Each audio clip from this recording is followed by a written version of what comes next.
So from a tactical perspective, that's how I would go through building confidence inside a team when it specifically comes to getting better at research or discovery meetings. Let's get tactical. On Sunday, we talked about an equation to improve confidence. And the equation I suggested was trust times awareness.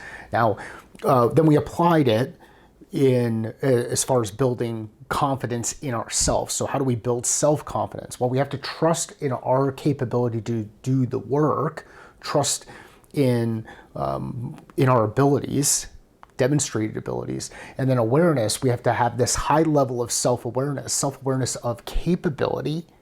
Self-awareness of capability, meaning we're not pulling the wool over our eyes and lying to ourselves about our actual capabilities. So trust in the ability to do the work, and then also not lying to ourselves about how we can go do the work. Well, let's turn that into something a bit more tactical and apply it in, let's apply it in the context of managing. Heck, this is one of those topics that's been pretty popular lately, managing a discovery call, or back in the day, these things used to be called research meetings. Now, somebody's going to go out there and argue and tell me the difference between a research meeting and a discovery call. Ultimately, this is that first stage where we're conducting research, we're gathering information, we're trying to figure out, what is it that we know? What is it that we don't know? Some things we want to validate, but okay, so let's say we want to build our team's confidence, or I want to build my own confidence when it comes to doing the discovery call. So the first thing I want to know is, well, what do I know? So there's knowledge. The next thing I want to know is, what do I do? How do I behave? So knowledge and do. And then the third thing I'd want to do is I'd want to be able to say, how do I rate myself? So this starts to get into some of that self-awareness. So knowledge, what do we know? Do, how do we work? How do we behave? And then assessment.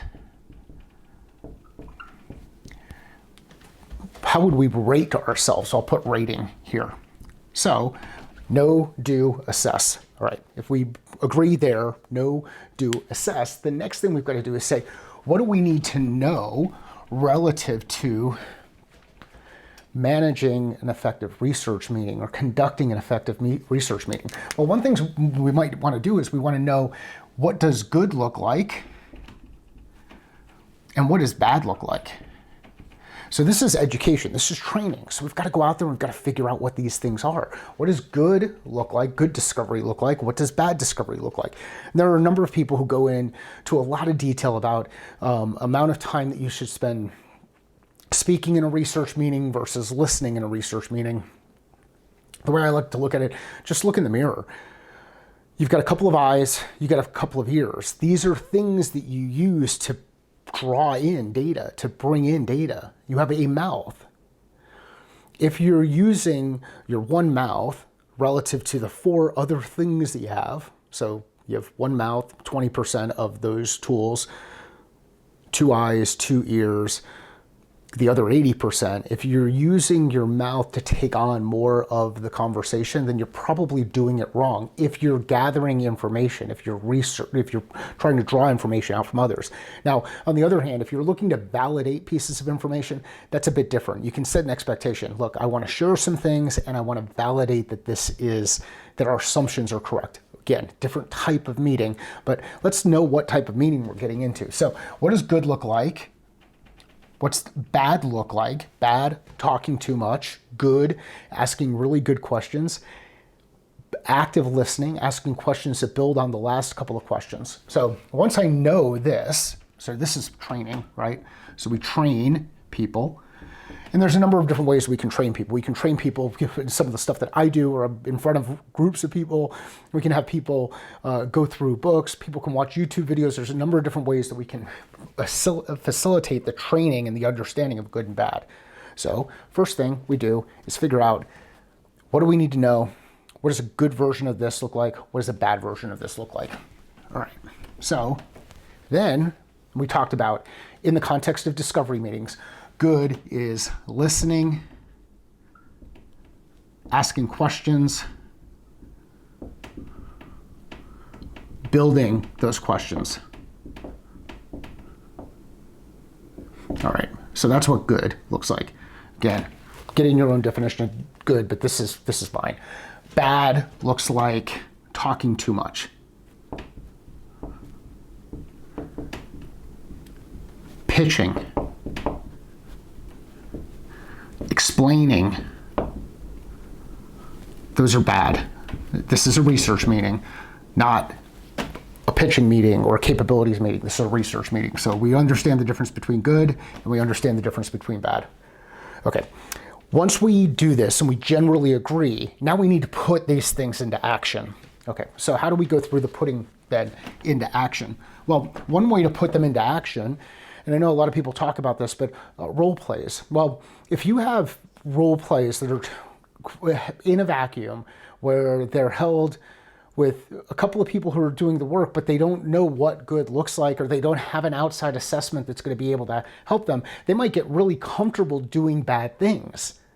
They might be comfortable and reinforcing bad habits. So now let's talk about who needs to be in the room so that we can watch what happens in the doing.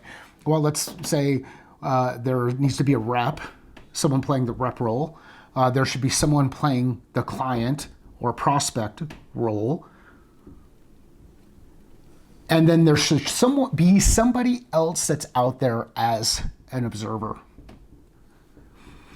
And one of the cool things about having another member of your team out there as an observer, or it could be you as an observer, this becomes a pretty good coaching opportunity, not in the moment, after the moment, because you've watched the tape live. But anyway, so you put people into this role play scenario where they actually get to do the work. They get to go in and do the work. And over time, as you do the work, as you get comfortable with asking questions, you realize that people want to talk about their problems, talk about their challenges, talk about the things that they're working into. You'll start to build up a comfort level in silence when it's quiet in the room, a comfort level in asking thought-provoking questions. So, we know, now we're doing, and one way to do is a role play. Okay, so the next thing that we talked about was assess. Well, that observer gets a chance to assess the work that's being done in this kind of a scenario. So we know, we do, we assess. Tactically speaking, what this is going to do for us is it's going to improve our capabilities relative to doing the work, knowing what to do, then going out and doing the work, and then assessing the work.